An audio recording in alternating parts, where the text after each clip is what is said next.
So what are permaculture principles? Well, what is a principle? Principles are fundamental truths. And the first, that is the most common and in many ways one of the most important because it facilitates us doing all the other principles well, is the principle of observation. And listening, observing, pondering, reflecting, they are all components of learning. When one observes, one learns. That's an ancient Hawaiian saying. The rule of necessitous use. Only use what you need. This makes a lot of sense.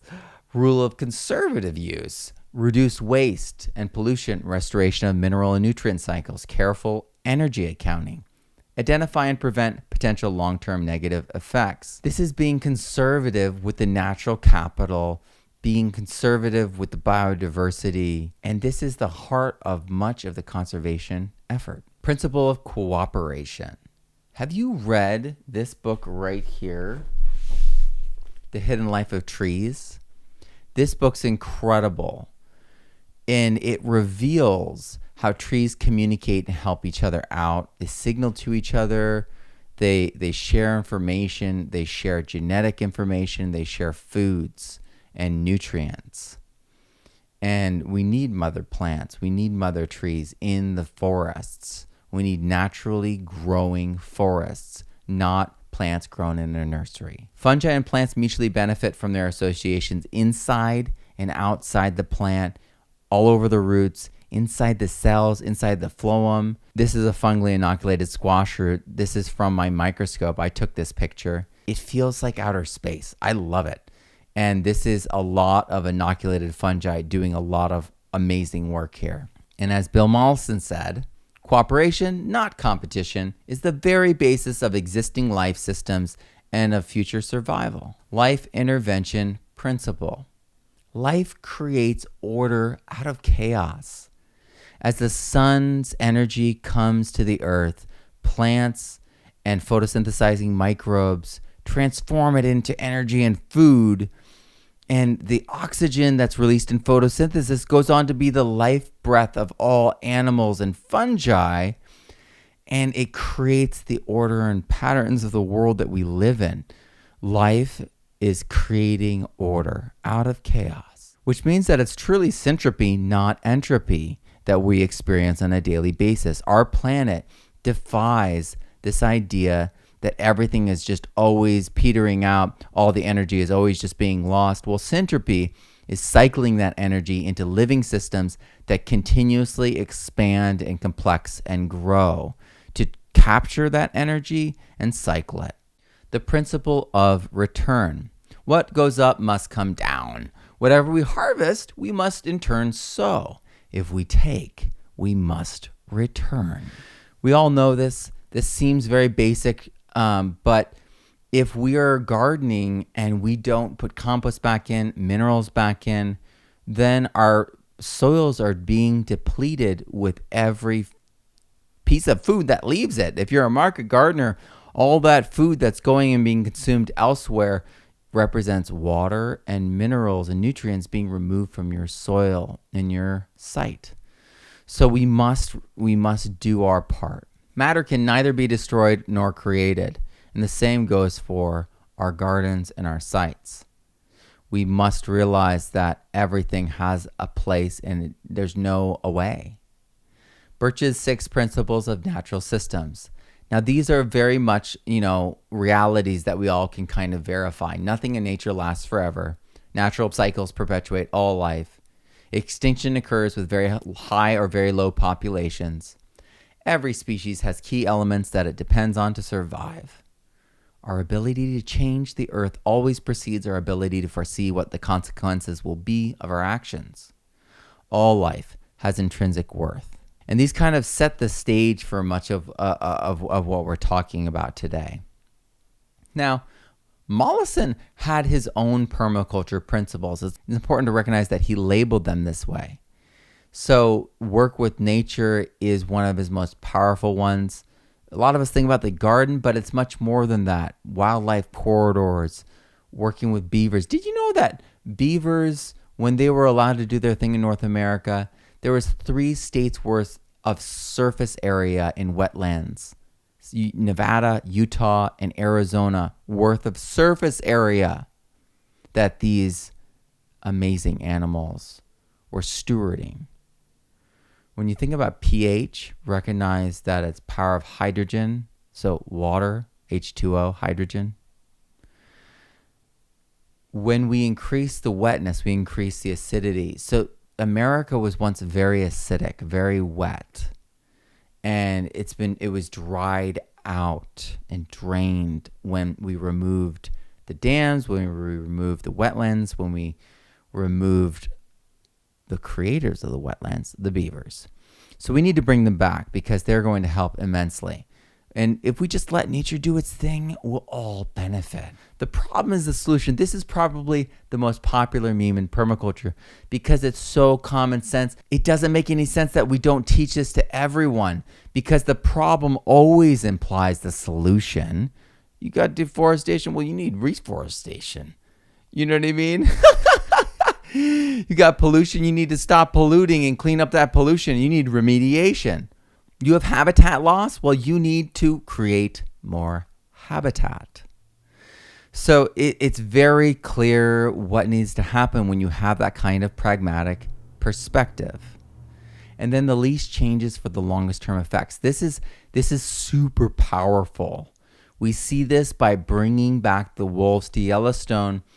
It changed everything. The elk herds were actually healthier. The actual trees changed. It affected the plants of Yellowstone. It affected the paths of the rivers, and it helps stabilize the ecosystem. So we need all the components of our ecosystems. We need to bring them back, the ones that were lost. We need to re-inoculate. We need to reintroduce. We need to remediate. We need to restore. We need to rewild. Now the yields are limitless. They're only limited by our imagination and our creativity. So you could be vertically farming. You could turn what was a waste product into another product. You could, you know what I mean? You could be having farm tours of your market garden. There's so many layers and stacked yields that you can create. You just have to be creative. And my favorite, everything gardens.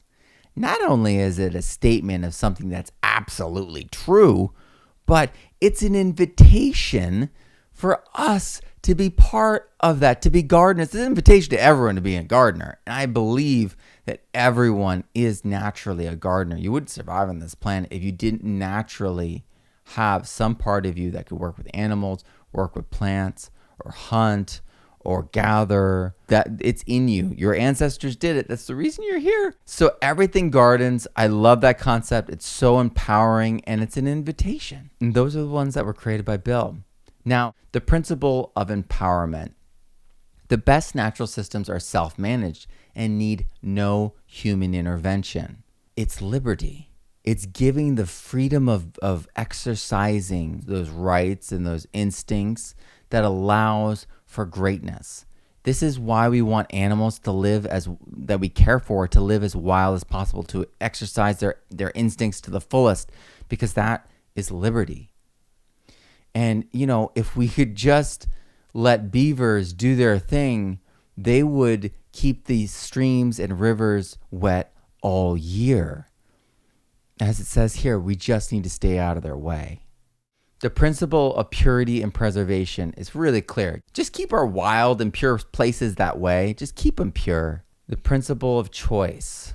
This also, seems pretty self-evident. We want the freedom to choose. All humans do. They want the freedom to choose who they want to marry, their religion, their career path, what they want to do with their lives, how they want to raise their children. We want the freedoms. We want to be able to speak our minds, to be able to exercise the fullest choice. And that is freedom. The principle of stability. When there are a lot of interactions in an ecosystem, we actually create stability. For instance, when energy comes from a source like the sun or otherwise, like water comes into a system, it's going to interact with so many things in it. And the more interactions it has, the more stability. Ecosystems essentially are energy and nutrient cycling traps. So the more life, the more interactions, the more stability. The principle of self-regulation. Now, this is really critically important because without self-regulation, we can't have freedoms. And many of you know self-discipline, right? You've got exercises, you've got a yoga practice, you have a discipline that keeps you healthy. And since these lockdowns, many of us have started new ones. And you understand that there's these intrinsic benefits that you can't get anywhere else. Meditation and working out makes you feel a way that nothing else can give you that feeling. So no one is micromanaging you when you're self-regulating. No one is dictating you. You are free. This is really, really important. There's no one telling you, setting limits, no one determining what's fair and what's not fair. People are free to self-regulate. And it's truly an invitation to greatness because it is you self-disciplining so that you can be greater, so that you can save up or have that strength and that discipline or that skill or that insight or that groundedness, that balance in your life. And it opens us to greatness. It's a gift that we can only give ourselves. No one else can give it to us. And when we have authoritarian or dictators or communism, we have that gift being stolen from us. Where self-responsibility, self-reliance, self-regulation, self-discipline, these are superpowers.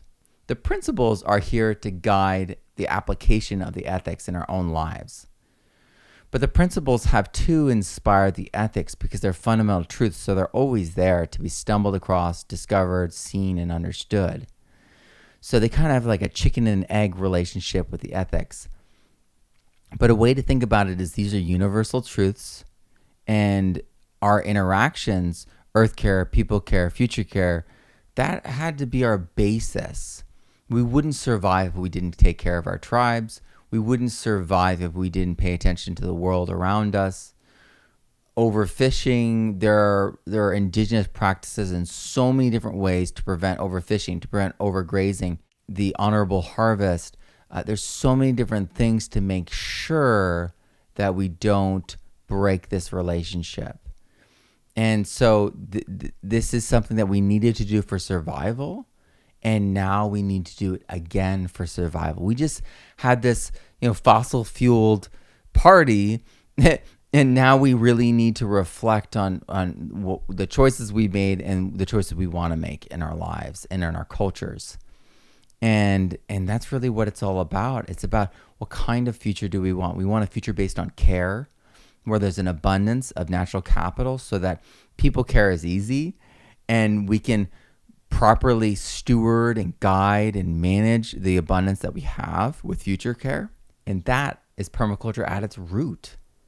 It's a way to stabilize and make our world more resilient holistically. It supports growth and the best in human nature. It restores the very foundations of life here on Earth, upon which all systems rely and are limited by. So if we increase the abundance of the natural world, we inevitably improve all human systems and increase our freedoms, increase our liberties, increase all the opportunities for everyone. This is an incredible thing. And what's so beautiful about it is it's so simple and clear. Earth care, people care, future care. Everyone understands it. It's easy to communicate. It's easy to see why it makes sense. It's not controversial. We can get it into schools. It's not politicized. It's not one side or the other. It's all the best attributes of everything that makes us human. And at this time where we started this, talking about lockdowns and shortages and what you can rely upon and responsibility, look up supply chain disruptions in the U.S. on Google and you'll see something like this. The Google readout changes by your bioregion. So depending on what state, what city you're in, you're going to see completely different information. So this is what I see in the area I am using the VPN that I am. And American supply chains are facing disruptions.